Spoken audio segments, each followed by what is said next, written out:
নিজস্ব সংস্কৃতি ও গ্রাম বাংলার ঐতিহ্যকে তুলে ধরতে 2 দিনব্যাপী পিঠা উৎসব ও সাংস্কৃতিক অনুষ্ঠানের আয়োজন করেছে মোরেলগঞ্জ উপজেলা প্রশাসন। সরাসরি মোরেলগঞ্জ পৌর পার্ক থেকে আমাদের হাতে থাকা সর্বশেষ খবর জানাচ্ছে আমাদের প্রতিনিধি মোহাম্মদ নাজমুল তালুকদার। দর্শক, আপনারা আমি এখন রয়েছে মোরেলগঞ্জ উপজেলার পৌর পার্কে। আপনারা দেখছেন যে আমার পিছনে চলছে কিন্তু আজকের তারুণ্যের উৎসব এসো দেশ বদলাই পৃথিবী বদলাই তারুণ্যের উৎসব উপলক্ষে কিন্তু 2025 উপলক্ষে কিন্তু পিঠা উৎসব এবং মনোজ্ঞ সাংস্কৃতিক অনুষ্ঠান আমরা দেখতে পাচ্ছি যে আমার পিছনে অনেকগুলো স্টলে কিন্তু স্টল বসেছে এবং আপনারা দেখছেন যে এখানে বিভিন্ন ধরনের বাহারি রঙের পিঠা কিন্তু নিয়ে বসেছে এবং তারা কিন্তু বিক্রি করছেন এবং ঐতিহ্যবাহী দেশীয় ঐতিহ্যবাহী যে পিঠাগুলো রয়েছে সেগুলোর প্রতিযোগিতা চলছে এবং বেচা বিক্রি চলছে।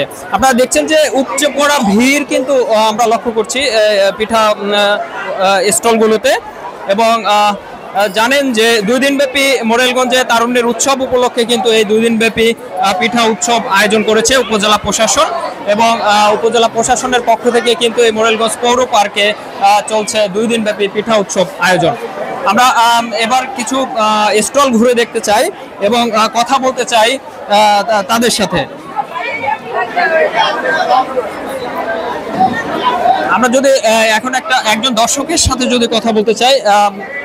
আসসালামু আলাইকুম, আপনার নাম কি? আমার নাম মোহাম্মদ হারুন রশিদ, প্রধান শিক্ষক 107 নং বারৈখালী সরকারি প্রাথমিক বিদ্যালয়। কেমন লাগছে আপনার এখন? আমাদের অনুভূতি আপনাদেরকে প্রকাশ করতে পারবো না, এত সুন্দর অনুভূতি লাগছে। এই জন্য উপজেলা প্রশাসনকে ধন্যবাদ, সংশ্লিষ্ট আমাদের দপ্তরকে ধন্যবাদ, বিশেষ করে এই শারমিন ম্যাডামের পিঠাঘর শারমিন ম্যাডামকে ধন্যবাদ। তার নির্দেশনায় আজকে আমরা এই সদর ক্লাস্টারে এই যে তারুণ্যের উৎসব এটাকে আরো জাগ্রত করার জন্য, বেগবান করার জন্য, দেশ বদলাই বাংলাদেশ বদলাই এবং পাল্টাই এবং আগামী দিনে ভবিষ্যৎকার উজ্জ্বল করি, সেই আলোকে সেই মায়ের যে স্মৃতিকে আবার স্মরণ করিয়ে দিল, এজন্য সকলকে ধন্যবাদ। পরবর্তীতে আর কি পদক্ষেপ নিলে আরো সুন্দরভাবে আয়োজন করা যায় বলে আপনি মনে করছেন? আমি মনে করি পদে যে সংশ্লিষ্ট আছেন প্রতি বছর ধারাবাহিকভাবে এই প্রোগ্রামটিকে চলমান রাখতে হবে এবং আরো বিস্তৃত বিশাল আকারে, এই স্বল্প পরিসরে নয়।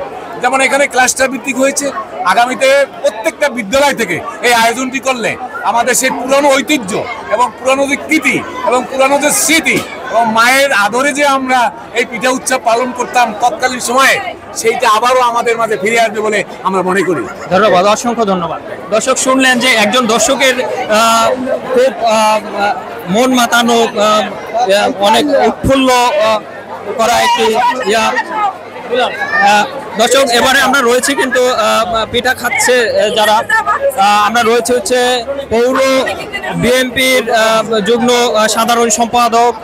আমরা কথা বলবো ডিরেক্ট আমাদের মিলন ভাইয়ের সাথে। মিলন ভাই, কেমন লাগছে আপনার এখন এই উৎসবে এসে?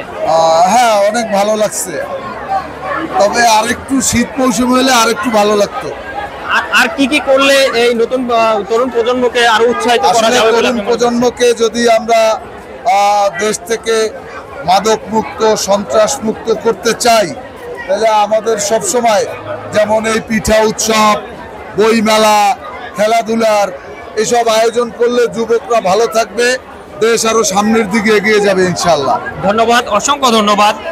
এবার আমরা কথা বলবো মোরেলগঞ্জ প্রেস ক্লাবের সিনিয়র সাংবাদিক, তিনিও কিন্তু এসেছেন এই উৎসবে এবং পিঠা খাচ্ছেন। আমরা তার কাছে একটু জানতে চাই, কেমন লাগছে আপনার আজকে এই উৎসবে এসে? আসলে এটা একটা ব্যতিক্রম ধর্মী উৎসব মোরেলগঞ্জে, যেটা এর আগে কখনো হয়নি।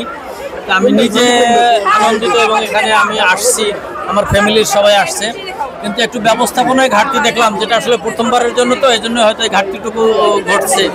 যদি এটা আরও উন্মুক্ত জায়গায় করা হতো, যেমন এসিলা স্কুলের মাঠ সহ, এখানে আজকে আসলে সাউন্ড সিস্টেমটা ঠিকঠাক রাখা হয়নি, উপস্থাপনার জন্য কাউকে নির্ধারণ করা হয়নি, কেউ কোনো আলোচনা করেনি, এসবের কারণে একটু ঘাটতি পরিলক্ষিত হলো আমার কাছে।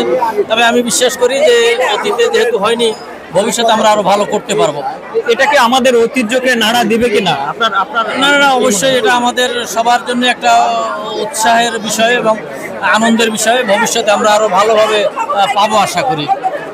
কেমন পিঠা চলছে বলে আপনি মনে করছেন? জনপ্রিয় কোন কোন পিঠাগুলো? পিঠার আমি আসলে নাম বলতে পারবো না, আমি দেখতে না দেখতেই অনেক স্টল খালি হয়ে গেছে, আর এই মুহূর্তে তো টোটাল খালি বলা যায়। আমি কিছু পিঠা অকশনে কিনে নিলাম, এখন আমার আপনজন যারা আছে তাদেরকে খাওয়াচ্ছি আর কি। অসংখ্য ধন্যবাদ। আপনারা শুনলেন যে ইতিমধ্যেই কিন্তু যতগুলো স্টল রয়েছে সবগুলো স্টলের পিঠা কিন্তু বিক্রি শেষ হয়ে গেছে। আসলেই আপনারা দেখতে পাচ্ছেন যে কতটা প্রাণবন্ত এই মেলাটি চলছে এবং উৎসুক জনতার ভিড় কিন্তু আমরা লক্ষ্য করছি। আমরা কিন্তু যতগুলো স্টল ঘুরেছি সব স্টলগুলোতেই কিন্তু উপচে পড়া ভিড় লক্ষ্য করেছি এবং অনেকটা প্রাণবন্ত আয়োজনে কিন্তু আজকের এই প্রথম দিনের পিঠা উৎসব চলছে।